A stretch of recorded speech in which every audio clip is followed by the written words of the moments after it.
My name is Chris Hennessy. I'm New York Islanders beat reporter here at WFUV alongside Tyler Mooney. And we're just going to chat for about 10, 12 minutes here, myself, about the Islanders season and a historic season at that. The first one at UBS Arena in Belmont Park. And it has not gotten off to a great start, but they turned the corner a little bit here headed into this weekend's games. We'll start where you start at the beginning. It was a interesting offseason for the Islanders. They re-signed some guys, Anthony Bavillier, Ilia, Sorokin, to name a few. Casey Zizekas stays. They do lose Jordan Eberle in the expansion draft, and that so far has proven to be a big loss as Eberle was elected to a second All-Star game for the Seattle Kraken. The Islanders have had trouble scoring like they have in the entire Barry Trotz era. They started the season on the road for 13 games. They're on the road from the beginning of the season around Columbus Day weekend till November 20th. The arena needed to be finished, and that was the plan. And they went on those 13 games, and they got 11 games through when they were doing pretty well. And then they went down to Florida. They lost to Tampa, and they lost to the Panthers. And when they were down there, Ryan Pulock has a lower body injury, what people believe to be a broken foot, and Josh Bailey got COVID. We haven't seen Ryan Pulock since, the best defenseman offensively, at least on the team, has not played a game since then. Josh Bailey's COVID case started an outbreak. The next week, the Islanders came home. They were a COVID-riddled disaster. Captain Anders Lee didn't play in that first game, neither did Bailey, obviously, or Pulock, and they lost to Calgary. They lost to Toronto, and it took them a long time to get their legs under them. In December, however, they really started to turn it around. I would say the first win at UBS against New Jersey was the big turnaround point. And from then on, it's been pretty solid. They've won 3 of their last 4 games this past weekend against New Jersey and 2 against Philly.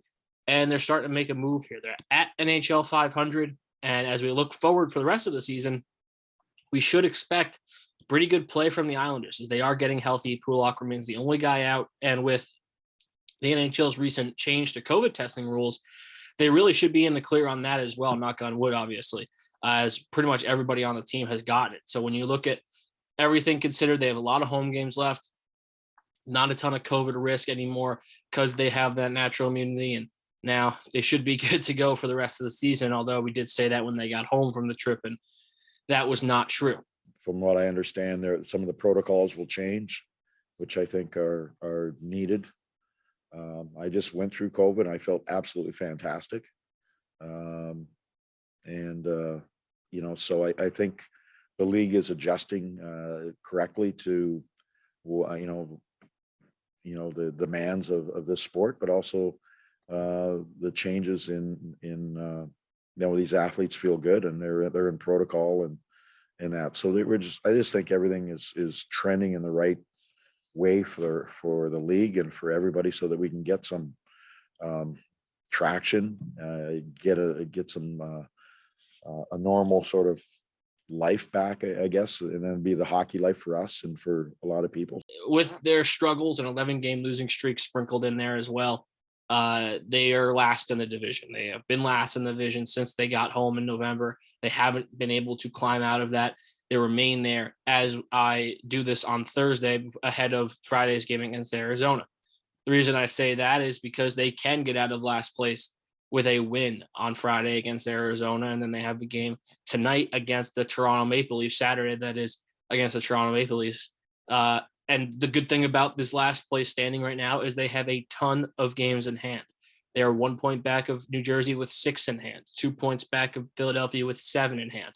And they can rattle off a few wins here and be right in the thick of this Metropolitan Division race. It's going to be difficult.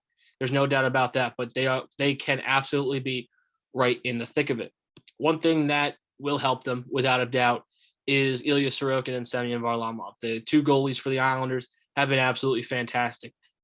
This past weekend, Sorokin had 2 of his best games of the entire season against Philadelphia and New Jersey. Varlama was fantastic in the 1 loss against Washington, only allowing 1 goal. 1 gets put in the empty netter for the 2-1 loss. She really deserved to win in that game, and he was incredible in the shootout against Philadelphia on Tuesday night, excuse me. He was just fantastic, and they really led the way, and they have in the entire Barry Trotz era, even before it was Sorokin and Varlamov. When it was Leonard and Greiss, they led the way. When it was Greiss and Varlamov, they led the way. And now for the past 2 years, it's been Varlama and Sorokin, and they continue to lead the way for this team. Sorokin with a 237 goals against average, a 927 save percentage, and already has 3 shutouts on the season, which is pretty incredible. Varlamov got off to a little bit of a slow start. He's picked it up of late. He's a 917 save percentage, so not as fantastic as Sorokin, but Sorokin's been overshadowed by the Shesterkins and the Jaris of the Metropolitan Division, and fair enough, but he has been absolutely fantastic for this team and will continue to be, because I think that, when you look at this team, their strength lies in defense and goaltending, and they have that. And when Pulock comes back, they're really going to have that. And I think they can put together a little bit of a run here. I'm not counting the Islanders out yet. I think it's way too early to do that. The Islanders have a chance here to really rip off a few wins and get themselves back into the conversation. As for the offensive side, I've been impressed with a few guys. I've been not so impressed with a few guys. Matthew Barzal, obviously very easy to be impressed with him. He's one of the best players in the league. He's one of the most dynamic offensive players out there, and he makes players around him better. I think you see that with Josh Bailey when he gets up on that line. You certainly see that with Anders Lee, and I think that he's just been absolutely fantastic. Bailey left a lot to be desired this season. There was that one play against Washington where he looked like he had an open net and didn't shoot. That certainly garnered some disrespect from the fans, and he's been in such an enigma in his Islander career, the longest tenured Islander, obviously, as we know. And he's had such an interesting Islander career where he was in the good graces for the past couple of years, but they decided, they didn't really decide. Seattle decided to go with Eberle over Bailey in that expansion draft, and we'll see how that plays out for the Islanders in the future. Obviously, the early returns on that are not fantastic. But I think the guy offensively you're talking about the most and most excited about is Oliver Wahlstrom, the youngster from Massachusetts, who was the first round pick back in 2018, or one of the two, I should say. And we'll get to the other one in a little bit, but he has been incredible. He's so young. He's 21 years old. He's got an incredible shot. And I think early in the career, last year especially, you saw him when he got the puck on his stick, he just wanted to shoot. He wanted to be, to cross sport comparison to Steph Curry. Catch the ball, shoot it, done. You got to be more than that in the NHL, and obviously Steph Curry is more than that too, but you got to be more than that. And I think his speed through the neutral zone, his zone entries have been so important this year, and his meshing with Pajot has been incredible.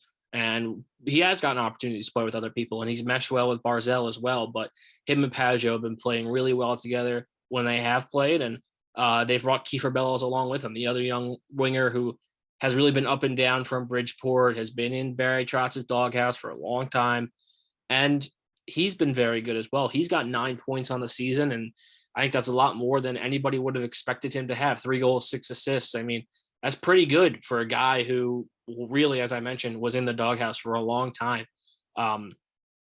offensively for Barry Trotz.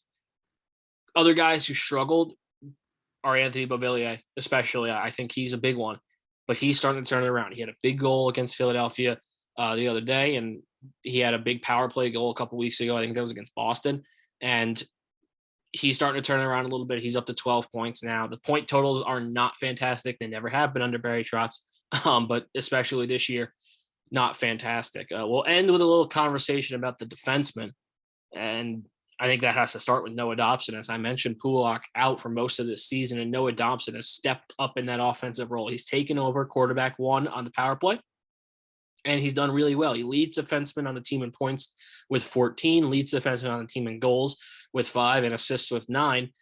And that has been the strong suit of his game. And I think that's fine for the Islanders because they have pretty good defensive defensemen, especially his primary partner when everybody's healthy, and Scott Mayfield.